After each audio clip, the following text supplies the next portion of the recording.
Las opiniones y comentarios vertidos en este programa no son responsabilidad de TV Azteca, sino de quien los emite.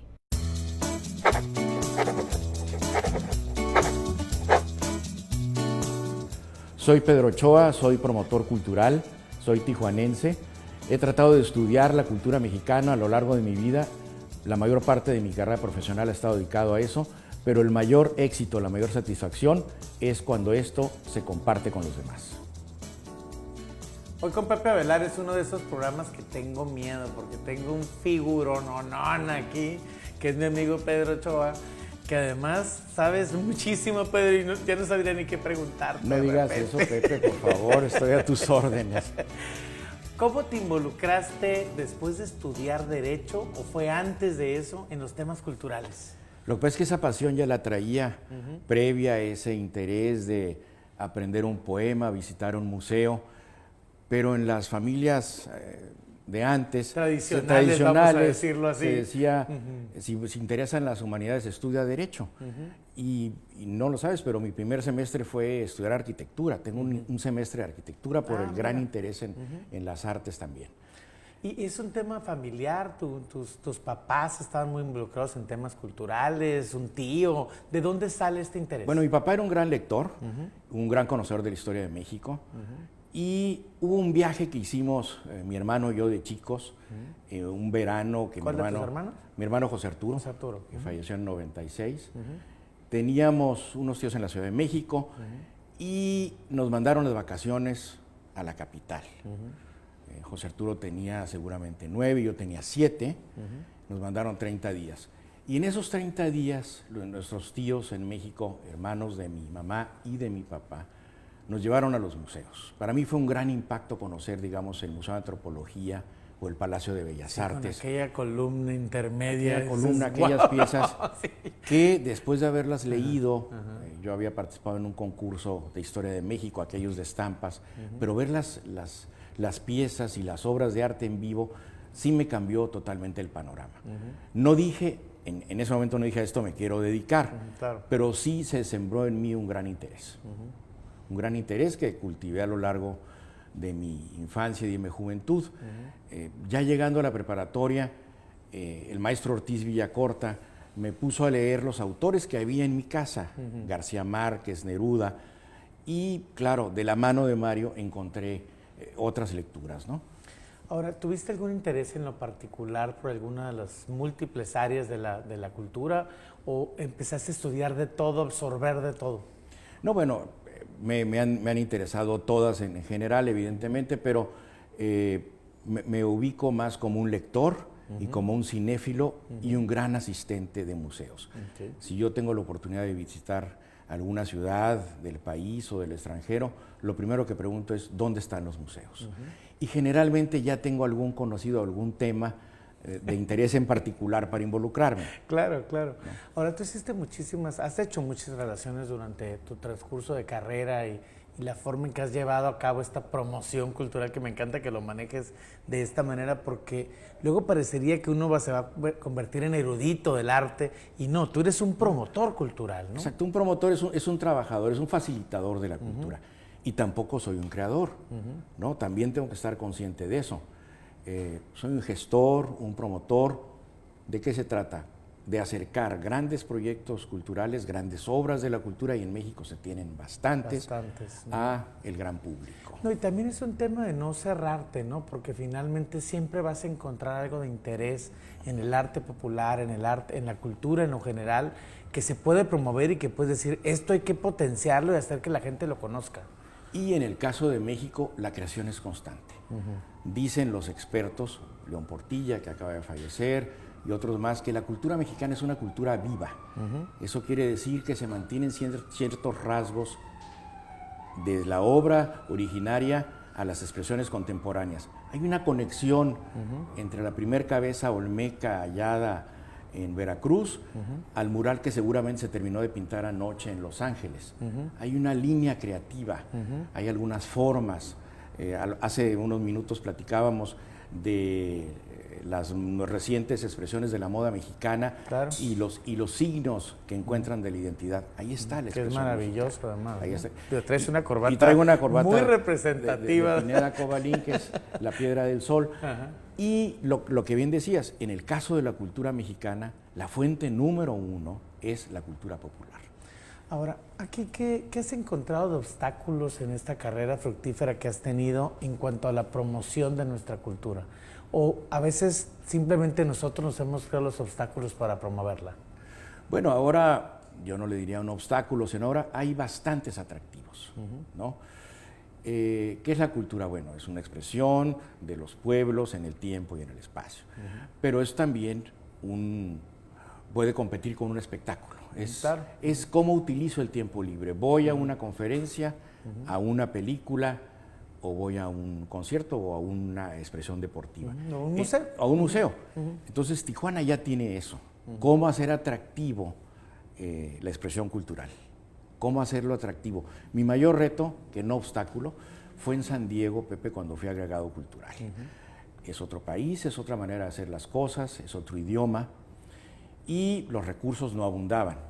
Pero encontré muchos amigos, tanto en Tijuana y San Diego, empresas que les interesaba patrocinar estos proyectos. Entonces se me ocurrió crear un programa que se llamó Los Rostros de México. Hice alrededor de 70 conferencias. Entonces, era gestionar con la línea aérea un boleto de avión, el consulado pagaba la comida y traerte una personalidad. Una personalidad, y en Baja California yo encontraba apoyo para el vino y para el amigo. ¿Y cuál fue el chiste? Que fueran figuras y expertos en su tema. A veces el tema traía y la personalidad no era tan atractiva, pero cuando teníamos que decir está sold out o está vendido en su totalidad, porque se venían a escuchar un experto en Octavio Paz, dije, esto ya es un éxito, esto ya funciona. Claro. Y era mover a una sola persona. Es decir, mucho más difícil que mover a un grupo de baile, un grupo de música, es mucho más complejo. Simplemente el traerte una exposición completa, traer una exposición que puede resultar carísimo que en también el se logró, traslado. que también se logró. Y entonces, una de las otras cosas en las que he creído firmemente es que esa tarea cultural debe ser constante, permanente, que no sea una eventualidad, que no es algo que ocurre y pasan semanas y semanas y no se sabe de la función cultural.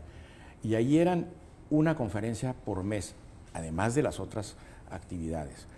¿Quién era el cónsul? Trabajé con 3 cónsules generales. 3 cónsules distintos. Rodolfo Figueroa, Luis Cabrera y Remedios Gómez Arnau. Con los 3 trabajé y hubo 2 intermedios. Ahora, te ha tocado dirigir un par de ocasiones pues la institución cultural por excelencia de nuestra región, que es el Centro Cultural Tijuana. ¿Qué es lo que más te ha dejado esta etapa, para mí muy fructífera, que has tenido como director del CECUT? En el caso del CECUT, el gran reto es combinar una promoción cultural de éxito, una programación cultural de éxito con una administración sana. Porque el CECUT es una empresa, Pepe. Es una empresa del gobierno. Que se nos olvida, por cierto. Es una entidad paraestatal. ¿Qué quiere decir eso? Que tiene que generar ciertos recursos al año para complementar el subsidio que se recibe. ¿Qué porcentaje tiene de subsidio y de ingresos propios? Más o menos el subsidio del CECUT debe andar en los 99, 100, 101 millones de pesos al año y la generación de recursos debe ser superior a los 25 millones. Para que sea sana la administración. Para que sean sanas, exactamente. Yo logré generar 33 millones de pesos en 2018, por ejemplo. Bueno, la administración que me tocó en suerte encabezar. No, bueno, tú eres la cabeza, Pedro. No, pero era un equipo muy importante, era un equipo de promotores muy profesionales. Y cuando yo llegué, ahí sí, en lo individual, dije, ¿cuáles son los puntos donde no está llegando el público? Y encontré que eran el Cubo y la Cineteca. Entonces dije, voy a poner el mayor énfasis en estos 2 puntos. En la Cineteca hice el ciclo de conferencias ahí, que no estoy criticando nada, simplemente la Cineteca estaba recién inaugurada. Había, como se dice en el argot, calentar el espacio. Claro, que la gente lo ubicara, ¿no? Exactamente. Porque esa era la parte complicada. Y en el caso de del Cubo, traer grandes exposiciones. Entonces así logramos traer a Botero, a Siqueiros, las fotos de Frida, etcétera, etcétera, que le dieron un gran empuje al Cubo. Ahora, conoces mucha gente en el sector cultural, tanto creadores como promotores. ¿De quién recuerdas una anécdota que digas, esto me ha marcado completamente? Bueno, conozco bastante. Oye, te estoy viendo la cara que me estás poniendo y digo, ¿y qué voy a contestar con esto? Bueno, Porque son muchos. mira, quizás al recuerdo que regreso permanentemente es a la visita de María Félix en mi primera época. María Félix había llegado de Europa promoviendo a su novio, el maestro Antoine Sapov. Ah, sí, cómo no. Y me tocó estar en esa me presentación. tocó estar, y tenía una exposición en el Palacio de Minería que pertenece a la UNAM. La exposición se llama Cuando la danza se vuelve rito, los indios de México, ¿no? Y con ella hay cuando menos dos, ¿no?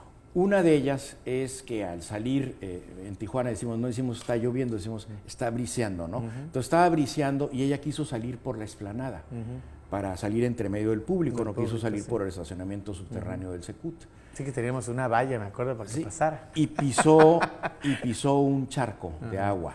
Entonces alguien del público le gritó, María, yo te limpio los zapatos. Mis zapatos no se ensucian, señor. ¡Guau! Esa es Muy una. a su estilo, ¿no? Esa es una. Y además con un garbo impresionante. La otra es que María había llegado una semana antes de la inauguración para revisar que todo estuviera bien. Llegó de viernes a domingo de la siguiente semana, estuve, 10 días sacando bien las cuentas. Y la sala se había elegido un año antes. Había venido el director de investigaciones museológicas de la UNAM, el maestro Rodolfo Rivera, que era el único que ella le confiaba la obra. Yo ya había ido a su casa a invitarla, vi de cerca el gran cuadro que le hizo Diego Rivera, que terminó en manos de la colección del maestro Juan Gabriel, y estuve ahí para invitarla, pero en fin, ya estaba ella aquí, y dije, no, esta es la sala María, es la mejor sala del Secut, que era la sala que ahora le llamamos la sala del central del museo, que está a un lado de la Campbell. Esa era la sala, no existía el cubo, recordemos eso también. Ella la había visto, la había recorrido, había estado con los museógrafos personalmente saludando a cada uno de ellos. O sea, de que era impenetrable, eso no hay tal, sí da este tipo de respuestas, pero ella había trabajado directamente con ellos, viendo la obra, trabajando con Antoine. Y 2 días antes me dice, me urge hablar con el director, llegó a mi oficina, me dice, no me gusta la sala, no es una sala, no es una galería. Adecuado. Tiene el techo muy alto, pasa mucha gente, arriba está el museo, están los baños, no la quiero ahí. Entonces, ¿cuál te gusta, María? Ya para entonces ya nos hablábamos de tú. Me gusta esa del fondo. Pues investigar inmediatamente el compromiso, exacto, abajo del caracol del museo. Sí. ¿Qué compromisos tenía esa exposición? ¿Cuándo terminaba? ¿Quiénes eran los propietarios? Pues el proceso administrativo. El proceso de una obra de arte. Una obra, claro. Entonces me dice, la quiero. Entonces ya checamos y sí, la pudimos quitar. Oye, aunque no hubieras podido, era mejor quitarla. Movimos la obra, se terminó de hacer el rótulo con el público presente. El maestro Michel terminó porque no se imprimía en digital, se pintaba sobre el muro. Sí, me acuerdo. Entonces se terminó. Sí, ahora ya nomás es llegar con las letras del vinil y pegarlas. Entonces se terminó de pintar y de poner las cédulas con el público presente. Pero lo que parecía una improvisación para todos era la exigencia de María. Fíjate nomás, qué interesante anécdota. ¿No? Te va a tocar encabezar una nueva dependencia, Pedro. Me llama mucho la atención porque nunca le habíamos dado a la cultura el rango que la siguiente administración de gobierno le va a dar, que es crear una Secretaría de Cultura para Baja California. Así es. ¿Es tuya la idea? Es compartida con el gobernador Bonilla. Me decía, ¿cómo le damos un rango mayor a la promoción cultural? Tengo mucho interés en hacerlo. Le dije, vamos creando la secretaría, ¿no? Y otros estados la tienen. Algunos ya la tienen. Ha funcionado bien. En otros queda como hay consejos estatales de cultura, como el caso de Nuevo León. Hay institutos también, ¿no? Vamos a conservar la figura jurídica del instituto, porque es un órgano desconcentrado del gobierno del estado, para que lleguen ahí los fondos federales. Recursos, pero sí. Poner la secretaría en el gabinete es darle una dimensión política también prioritaria. Claro, que la gente piense la cultura desde otra perspectiva. Así es, y que esté en la mente del gabinete. Antes, el director del instituto actualmente acuerda con el secretario de Educación. Sí, sí, sí. como lo era también a nivel de gabinete, ¿no? Federal. Sí, ahora que también tenemos Secretaría de Cultura. ¿Qué va a cambiar en el tema de la administración cultural para el Estado con esa Secretaría? Mayor apoyo a los creadores del Estado, una tonificación de los espacios físicos que, si bien es cierto, existen. Que se ha trabajado mucho, hay que reconocer que traemos muchos espacios de exposición. Quizás ahora, ¿no? es el único estado, no quizás, es el único estado del país que tiene Centro Estatal de las Artes en cada uno de sus municipios. En otros no hay y en otros hay solo uno. Aquí tenemos en los 5 municipios. Y que son grandes instalaciones. Y son grandes además. instalaciones, son modernas instalaciones, todas se concluyeron de acuerdo a lo planeado, excepto Ensenada, que no se construyeron los talleres. Que sería la parte faltante. La parte faltante. El gran árbol de la difusión cultural, Pepe, tiene varias ramificaciones, así como el derecho o la medicina. El Secut está inscrito en la difusión de la cultura, promover espectáculos, promover conferencias, exposiciones. Los EARTS y la vocación de los EARTS y del instituto es la educación artística y promover a los artistas de la región. Entonces, pensar en Ensenada, que no tiene talleres para eso, es ir a responder y arreglar un problema ahí importante. Ahora, en esta nueva concepción, ¿deberían de desaparecer, por ejemplo, los institutos municipales de arte y cultura de los ayuntamientos? No, no creo. Hace una función importantísima. Los ayuntamientos tienen una gran cobertura territorial, manejan las casas de la cultura, las bibliotecas. Si bien es cierto, el Estado tiene como una parte también como normativa en el tema de las bibliotecas, los municipios lo tienen a nivel operativo, ¿no? Sí, y la Casa de la Cultura ha hecho una labor importante. Parecería como una duplicidad. Yo de repente veo los EARTS y veo Casas de la Cultura y digo, me parece muy similar lo que está pasando. Digamos que a nivel del municipio, la educación artística debería ser a un nivel inicial y en el caso de los centros estatales a nivel de profesionalización, de especialización, ¿no? Que están regidos por el Centro Nacional de las Artes. Claro. Ahora, por ejemplo, ¿qué ves tú en el tema? Ahorita me decías, tú ves a Baja California como un estado creador, ¿no? Como un estado... y una comunidad muy pujante. Que está generando cosas. ¿En qué áreas? Literatura, pintura, artes visuales, yo diría artes visuales número 1. Mi experiencia en San Diego de trabajar con los museos americanos es, quiero ir a conocer los talleres de los pintores de Baja California. Entonces, música, pintura, literatura. Y va a haber programas enfocados a esos Y espérame, danza contemporánea. Sí, que traemos. Hay grupos importantísimos. Importantísimos. Y en algunos... ¿Eso a ti te tocó estar en la creación del Cuerpos en Tránsito, en tu primera época, como dijiste hace rato? Me tocó darle continuidad. Ah, sí, ok. Me tocó darle continuidad. Para mí es un festival muy importante en materia de danza, sobre todo porque lo hacen grupos locales, ¿no? Sí, ese se generó en la administración de Alfredo Álvarez. Ah, ya. Y es una actividad importante. Tienes actores, tienes músicos, tienes actores triunfando en la Ciudad de México, tienes actores en las series de Netflix como el maestro Hernán del Riego, vive aquí, y tenemos sus experiencias aquí. Tienes grandes actores que están triunfando en San Diego, porque ahora la moda es el bilingüismo, lo que se dice la hibridación cultural, ¿no? Y esa hibridación cultural, que es tomar un elemento de una expresión cultural y otra que son muy diferentes, pero se suman, se integran.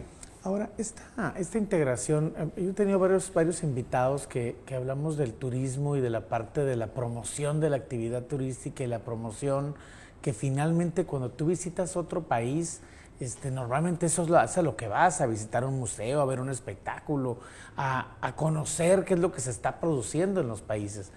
¿Qué crees que nos hace falta para despegar como región? Porque obviamente si tú hablas, por ejemplo, de la Ciudad de México, pues todos vamos en esa lógica, ¿no? Así es. Y digo, Zacatecas y a lo mejor un poquito el tema de las áreas de los pueblos originarios y pirámides y demás, ¿no? Pero Baja California no se ha distinguido todavía por eso. Yo creo que es una oportunidad de vertebrar una programación cultural en conjunto. La federación, es decir, el Secut, el Estado y los municipios. Es una gran oportunidad, tiene mucho que ofrecer Baja California. Yo he pensado que en esta nueva época de Tijuana y de varias áreas del Estado, las grandes banderas, los grandes atractivos de Baja California son la gastronomía, el vino y la cultura. y en todos los aspectos, porque tenemos, por ejemplo, yo ahorita que estoy tan involucrado con el tema de la ópera, por ejemplo, tenemos cantantes de ópera fabulosos, Así es. totalmente locales, músicos, Músicos directores de orquesta, directores de escena operática, como el caso del maestro Medina, que triunfó en Italia, ¿no? Entonces hay mucho que hacer y hay una manera de darle mucho contenido. Bien. ¿Qué te hace falta hacer, Pedro? ¿Cuál es tu proyecto los siguientes años? Tiempo para leer. Tiempo para leer. Y escribir un tiempo poco. para descansar. Luego parecería, es que fíjate que es bien chistoso, alguien me dijo alguna vez, es que la promoción es apasionante, pero es muy cansada. No, pues es muy absorbente. Yo ahora que estamos revisando presupuestos con el gabinete del gobernador, le digo al que va a ser encargado de finanzas, le digo, mira, es que cuando todos ustedes y su área se van a descansar a las 7 de la noche, nosotros empezamos. Empiezan los eventos y las Empiezan los presentaciones. eventos y las inauguran las exposiciones, Ajá, los sí, conciertos, las presentaciones literarias, ¿no? Sí, es un tema muy absorbente. ¿Qué me falta? Terminar de criar a mis hijos. Yo creo que ese es un tema fundamental. Pero tienes bien chicos a tus hijos. Que Uno 23. de 13 y uno de 23. Ajá, sí. Pedro y Pablo, para no equivocarme. No, bueno. Porque eres muy religioso. ¿Por qué le pusiste Pedro y Pablo? No, Pedro, bueno, por una deformación familiar. Mi padre se llamaba Pedro, su abuelo se llamaba Pedro. Ah, ok. Y en el caso, Era un tema de continuidad. y Es en el Pedro caso IV, del vamos a chico, decirlo así. y en el caso del chico se llama Pablo Diego. Pablo por Neruda y Diego por Rivera. No tiene nada que ver con el tema religioso. ¿No? Pablo Diego, Es más, no te para que veo no muy hubiera religioso duda. a ti, pero bueno. Pero es parte Mis catedrales son los museos. Oye, vamos a decir de esta manera, tú vives en otra religión que es estar inmerso en la cultura. Y es un tema apasionante. Y en el caso de México hay cantidad de personajes. No te cansas de descubrir autores. ¿Qué es lo que te iba a preguntar sobre tus actores, tus creadores favoritos, mexicanos sobre todo? Me ubico mucho en el boom latinoamericano, en García Márquez, en Fuentes, Vargas Llosa, Cortázar. Y en los autores mexicanos, yo creo que alguien que me ayudó a mí muchísimo en mi estancia en México fue Carlos Monsiváis. Maravilloso. Me abrió muchas puertas. Es decir, un día me dijo, pues, ¿a qué horas puedes pasar? Porque vamos a ir a conocer a Gabriel Vargas, el autor de La familia Burrón. ¿Y tú? Bueno, vamos. ¿Cómo? ¿no? Vamos, por supuesto, Sí, claro. claro. Ese mundo es muy atractivo para mí. Claro. Y luego me sirvió pues para estarlos invitando constantemente a Sí, que es lo que te iba a comentar, Tijuana. que una cosa que te ha distinguido precisamente en tu labor como director, como promotor cultural, es siempre traer personajes nacionales, que no es tan fácil accesar a ellos de repente, ¿no? Así es, créeme que la primera época del Secut, Pepe, era muy difícil, porque invitaba yo a personalidades, no sé decir, José Emilio Pacheco, y me decía, ¿pero qué es el Secut? Me Sí, decía. ¿de qué se trata? ¿Es el ¿no? Centro Cultural? ¿Es la Casa de la Cultura? No, maestro. ¿Es la universidad? No, maestro. Es un centro cultural del gobierno federal en la frontera, ¿no? Entonces habría que explicar con los años el trabajo que desarrolló el Secut en los años que yo estuve fuera fue importantísimo, porque cuando yo hablaba esta segunda etapa estaba completamente acreditado. Ya todo mundo Sí, hay sabía un que era el Secut. prestigio. No, un en el prestigio tema, ¿no? importante por sus exposiciones, por la feria del libro, por la calidad de sus espectáculos. Súper acreditado. Mencionaste que quieres escribir. ¿Qué quieres escribir, Pedro? ¿Memorias? ¿Quieres escribir poesía? ¿Quieres escribir novela? No, a la poesía la respeto muchísimo Ok. y me satisfago con ser un buen lector, tratar de ser un buen lector y memorizar algunas cosas. ¿Qué quiero escribir? Quiero escribir las memorias, antes ya se me están olvidando las cosas, Pepe, entonces tengo que empezar a escribir. Por ejemplo, la experiencia de visitar la casa de Fuentes y conocer su estudio, de la mano de Silvia Lemos, su esposa, ¿no? O la cantidad de momentos que viví con Monsiváis, ¿no? O sea, ¿tienes ya anotaciones? ¿Estás haciendo Tengo algunas notas, tengo el título ya. Ah, no, bueno. Sí. Pues estás muy adelantado, Muy entonces. adelantado. Se llama Y muy tarde comprendí. ¿En qué? Y muy tarde Y comprendí. muy tarde comprendí, ok, me gusta. Sí. Porque tuve la oportunidad de estudiar letras y tuve la oportunidad de entrar más joven al servicio exterior. Dije, no, luego, no es momento. Y lo dejé. Y las oportunidades en la vida claro, se presentan muy rápido. escasamente. Sí.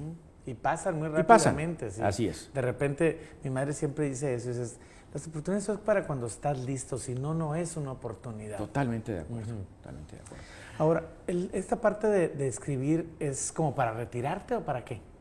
No, mira, he pensado que sí he tenido la oportunidad, por mi trabajo, por relaciones, de conocer a los personajes más importantes de la cultura mexicana de los últimos... Yo he estado en tu oficina y de repente ves 25 fotos años. y dices, ¡guau! O sea, de verdad has saludado a toda esta gente, platicado con ellos. Y eso ¿no? me interesa mucho que lo conozcan, sobre todo mis hijos, digo, no sé si lo voy a publicar algún día, es para ellos. No, sería maravilloso porque al final es para ellos. Compartir con todos, ¿no?